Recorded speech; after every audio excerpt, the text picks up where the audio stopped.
Pernah tidak mungkin bertemu dengan orang yang selama ini yang mau menganggap bahwa yang mimpin kok perempuan ini, atau misalnya ada orang yang mengatakan kayaknya agak sulit nih, susah lah kalau perempuan itu berkembang. Pernah nggak merasa seperti itu? Atau ada orang yang memandang sinis dari bagaimana seorang perjuangan perempuan untuk memimpin dan merubah satu buah ritme pendidikan?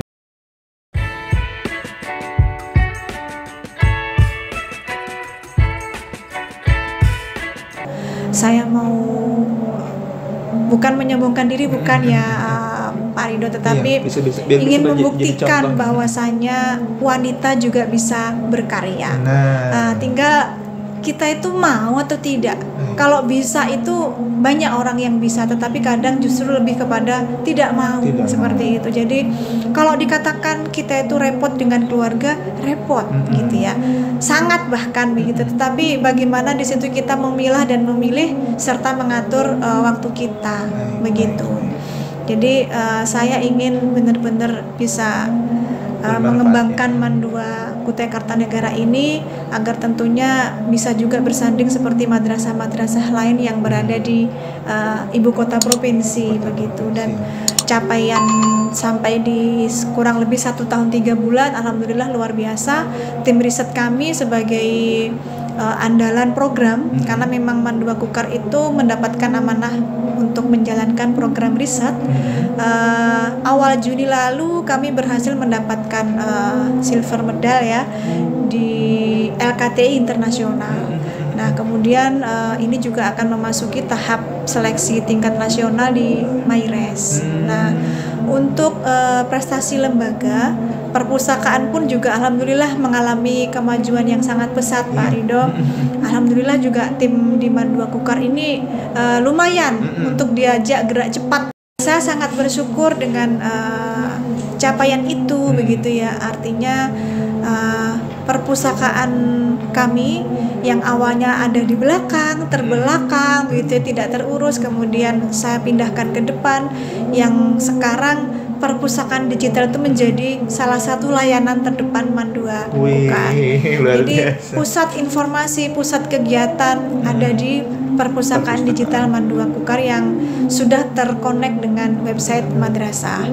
Jadi ada 3 layanan terdepan kami saat ini: perpustakaan digital, kemudian pelayanan terpadu satu pintu, dan podcast madrasah sebagai sarana publikasi dan belajar kekinian. Nah 3 layanan terdepan inilah yang semuanya terintegrasi dengan website madrasah. Jadi masyarakat bisa mengaksesnya via online. Artinya tidak hanya dikenal di daerah saja, tapi melalui digitalisasi tadi, maka Mankukar ini bisa dikenal oleh orang seluruh dunia. Karena siapapun bisa mengakses ya, misalnya seperti YouTube. Bahkan podcastnya ini di bawah kepemimpinan beliau itu sudah menghadirkan pejabat-pejabat pusat maupun pejabat daerah. Salah satunya adalah Bupati ya Bu ya. Nanti saya tampilkan fotonya ya di atas itu linknya gitu ya, link dari podcastnya gitu. Pak Bupati. Siapa kemudian lagi Pak Direktur GTK Madrasah, Bapak Dr. Zain, beliau Direktur GTK KSKK Madrasah Kemenak RI. Beliau bahkan yang melaunching perpustakaan digital itu di bulan Oktober tahun 2022 lalu. Begitu. Luar biasa. Artinya banyak sudah yang merasakan dan mengapresiasi dari perjalanan Ibu memimpin. Salah satunya adalah perpustakaan, podcast, dan juga layanan yang lain. Yang tadinya beliau berpikir bahwa saatnya budaya literasi itu ditaruh di depan, membaca itu ditaruh di depan seperti itu. Karena itu menjadi, kalau nanti saya akan lihatkan bahwa untuk masuk pertama kali yang kita lihat adalah justru perpustakaannya. Itu menunjukkan bagaimana pentingnya literasi dan membaca. Kita geser sedikit topik kita nih Bu Umi. Pernah tidak mungkin bertemu dengan orang yang selama ini yang mau menganggap bahwa yang mimpin kok perempuan ini, atau misalnya ada orang yang mengatakan kayaknya agak sulit nih, susah lah kalau perempuan itu berkembang. Pernah nggak merasa seperti itu? Atau ada orang yang memandang sinis dari bagaimana seorang perjuangan perempuan untuk memimpin dan merubah satu buah ritme pendidikan yang ada saat ini? Tentunya kalau ditanya seperti ini ya, pernah bertemu? Pernah. Ya walaupun untuk kondisi saat ini tipe-tipe orang seperti itu sudah mulai berkurang, alhamdulillahnya Pak Rido. Karena sudah terbukti ini. Tetapi memang masih ada begitu ya, yang seolah memandang perempuan dengan sebelah mata. Nggak mungkin lah perempuan akan bisa seperti itu. Tetapi justru dengan omongan miring seperti itu, itulah yang justru menjadikan itu adalah vaksin begitu ya kali ya. Vaksin dan vitamin untuk membuat kita semakin menunjukkan bahwa perempuan pun juga bisa berkarya. Itu. Seberapa penting sih Bu Umi, menurut Bu Umi, seorang perempuan itu menempuh pendidikan? Sepenting apa sih perempuan itu harus menempuh pendidikan seperti itu? Kan Bu Umi ini contoh nih, beliau saat ini sedang menempuh pendidikan S3 seperti itu. Ada juga yang mengatakan udahlah perempuan sekolahnya nggak usah tinggi-tinggi gitu. Ini biar jadi motivasi orang-orang juga untuk mau terus semangat menuntut ilmu nih Bu Umi. Menurut saya pendidikan tuh sangat penting ya. Kalau dikatakan seberapa pentingnya ya sangat penting menurut saya seperti itu. Kalau saya merasa nggak penting tentunya sudah cukup ya. Betul. Saya sekolah begitu ya. Karena saya dulu pernah bahasanya saya pernah berjanji begini dulu Pak Rindo. Ketika saya menempuh studi S2 dulu, dalam hati saya sekolah ini berat begitu ya. Sudahlah cukup, saya nggak sekolah lagi. Nah ternyata kan saya termotivasi juga untuk kembali sekolah. Zaman itu berkembang terus begitu ya, dinamis gitu. Kita nggak bisa statis, tak diam begitu saja begitu. Ketika perubahan-perubahan zaman terjadi gitu ya, sistem kehidupan juga berubah. Kalau kita tidak bekali dengan pendidikan, dengan pengetahuan, tentunya juga kita akan ketinggalan gitu. Jadi menurut saya walaupun seorang perempuan, karena saat ini juga para ibu-ibu di Indonesia tentunya juga perlu dibekali dengan pendidikan dan pengalaman yang cukup, termasuk dalam mengelola rumah tangga ya. Kita juga mendidik anak-anak kita seperti itu, dan justru ketika kita menggeluti pendidikan, menempuh pendidikan, itu menjadi semangat buat kita.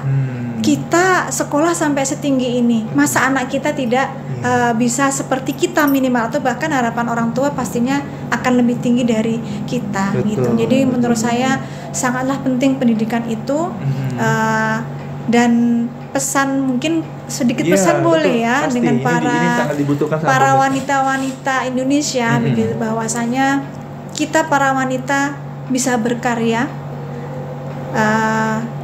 sejajar, atau bahkan mohon maaf ya, bukan merendahkan kaum bapak-bapak ya.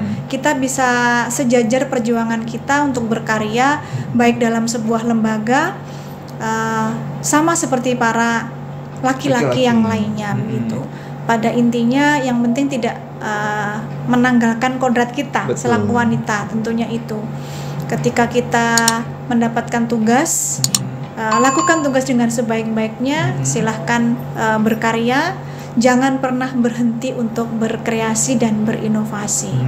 Karena kalau kita saat ini mendapatkan tugas kemudian kita hanya berpikir tugasku selesai ya sudah begitu, itu artinya nggak punya semangat untuk berkembang begitu. Jadi terus semangatlah para wanita, terus berkarya.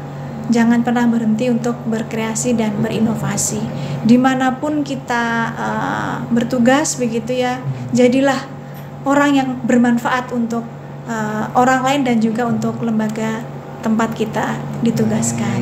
Begitu. Luar biasa. Artinya hari ini luar biasa belajar banyak kita bagaimana beliau itu membuktikan seorang perempuan itu siap menjawab tantangan. Ya, siap menjawab tantangan, siap beriringan juga tentunya untuk mengembangkan dunia pendidikan. Dan beliau membuktikan bahwa dengan tangan seorang perempuan itu maka semuanya akan menjadi luar biasa. Bahkan ada yang mengatakan seorang perempuan itu multitasking dia. Dia bisa mengerjakan ini dan itu dengan beda dengan laki-laki. Satu kelebihan laki-laki, mohon maaf Pak Rindo saya potong. Perempuan itu detail. Teliti. Itu keunggulan wanita itu. Itu artinya ini membuktikan bahwa seorang perempuan tidak boleh lagi insecure, ya, minder seperti itu. Bahkan saat ini sedang menempuh dunia pendidikan, terus maju dan berkarya, terutama yang saat ini mungkin sedang menuntut ilmu seperti itu, bahwa ilmu yang Anda dapatkan hari ini itu bisa bermanfaat di kemudian hari seperti itu. Bu Umi, ini terakhir pertanyaan saya. Menurut Bu Umi juga nih, kan ke depan pasti pendidikan terus tergerus berkembang. Tapi sebelum ke ini saya juga mau kasih tahu ke pemirsa bahwa beliau ini S1-nya fisika, ya, S2-nya fisika. Itu jurusan yang menurut saya sangat sangat sulit banget gitu ya, sangat sulit. Beliau memimpin seperti itu. Ya semuanya ada kaitannya pasti dengan guru ya, Bu. Iya, S3-nya beliau mengambil doktornya itu adalah pendidikan agama Islam. Semuanya beliau kembali lagi untuk mengembangkan dunia pendidikan seperti itu.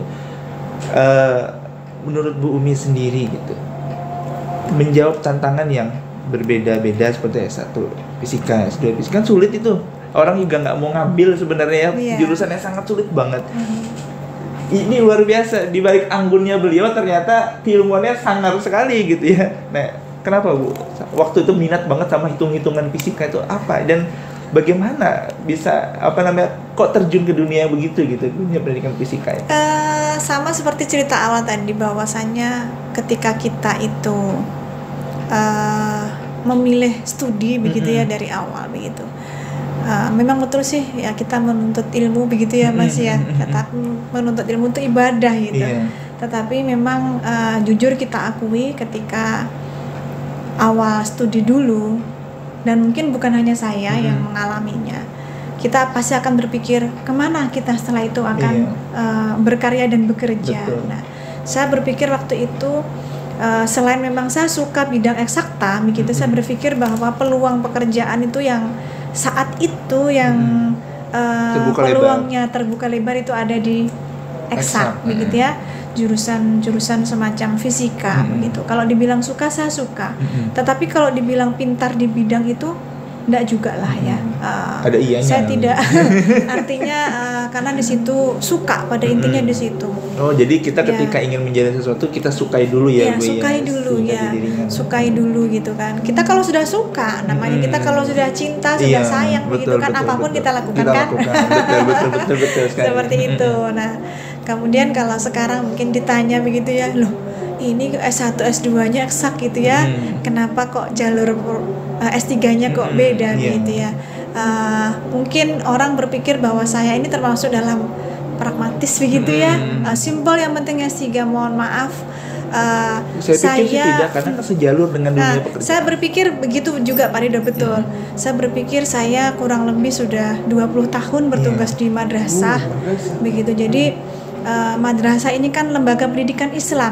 Jadi saya rasa tidak ada salahnya kalau kemudian di tahap pendidikan tinggi saya selanjutnya saya menggeluti pendidikan Islam. Nah, ini yang dan saya juga kepingin artinya ada integrasi antara ilmu eksak saya dengan pendidikan Islam itu sendiri gitu.